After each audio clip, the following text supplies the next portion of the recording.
So మీ దగ్గర ఉన్న complaint ఏంటంటే చాలా వ్యాస్ట్ ఫుటేజ్ ఇచ్చేస్తారు. ఎడిటింగ్ టీముల దగ్గర ఓ 3 సినిమాలు సరిపడా కథ ఉంటుంది. సినిమా ఉంటుంది. ఎక్కువ రోజులు చేస్తారు. రీషూట్లు చేస్తారు అని మీ మీద కంప్లైంట్. దాన్ని మీరెలా సమర్థించుకుంటారు ఒక మేకర్? సమర్థించుకున్నది అది అన్ని వీళ్ళలో నిజం కూడా కాదు. అది బేసిక్గా అది కొన్ని అట్లా ఏదో స్ప్రెడ్ అవుతూ ఉంటాయి. కొన్ని సినిమాలు అవుతాయి బేసిక్గా. కొన్ని సినిమాలు అది ఎక్కువ కాదు. ఇప్పుడు లీడర్ లాంటిది ఎక్కువ కొంచెం లీడర్కి ఫాదర్ చరిత్ర కూడా తీశాను యాక్చువల్లీ.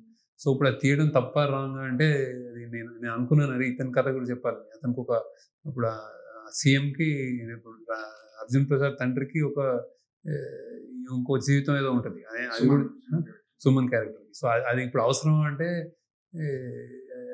ఎవరైనా చెప్తే అరే లీడర్ ఇప్పుడు వచ్చేసి హిట్ అయిపోయింది కాబట్టి అది బాగా అందరికి నచ్చింది కాబట్టి అది ఉంటే బాగుంటుంది చూసేవాళ్ళని అంటారు. అప్పుడు మనకు అనిపించదు అది చూసి.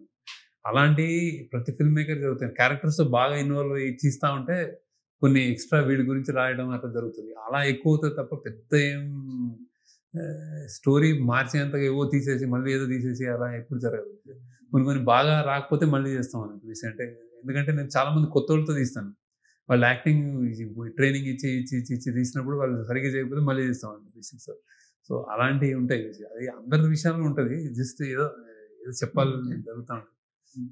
ఎక్కువ అంటే పెద్ద సినిమా చేశాను అనేది ట్రూ. ఎందుకంటే నేను ఎక్కువ రాసి దాన్ని ప్రేమిస్తాను కాబట్టి ఎక్కువ రాయడానికి టెండెన్సీ ఉంటుంది అన్నమాట. లీడర్ మీ బెస్ట్ ఫిల్మ్ అని ఇప్పటికీ నమ్ముతుంటారు మీ ఫిల్మోగ్రఫీలో? వన్ ఆఫ్ ద బెస్ట్ అంటే ఈ జానర్లో బాగా చెప్పాను అనిపిస్తుంది. అంటే స్క్రీన్ ప్లే కానీ, దాని రైటింగ్ కానీ, దాని ఎమోషనల్ హై కానీ, రీజనింగ్ కానీ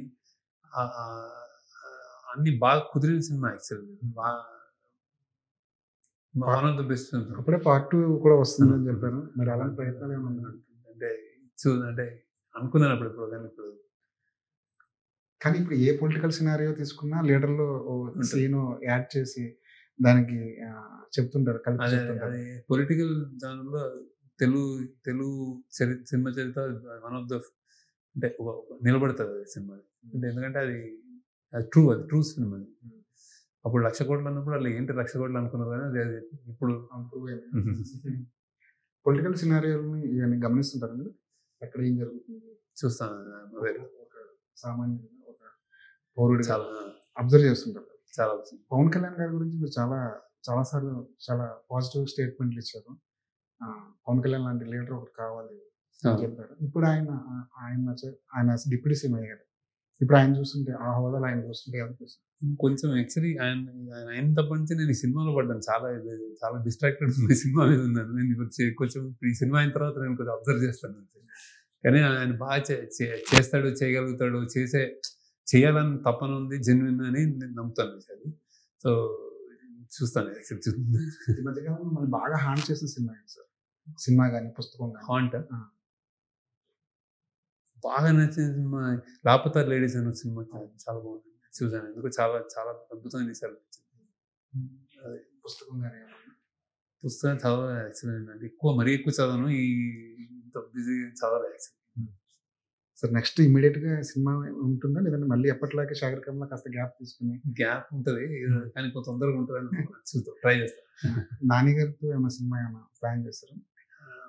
నేను అనుకోనంటే ఏదో అట్లా అనుకున్నాము కానీ అంత ఇంకా వర్కౌట్ చేయాలి. చూద్దాం, చెప్పలేను యాక్చువల్లీ. సార్ మీ దగ్గర కథలు రెడీగా ఉంటాయా? అందుకే అప్పుడు వెళ్ళి ఎత్తుకోవాలి.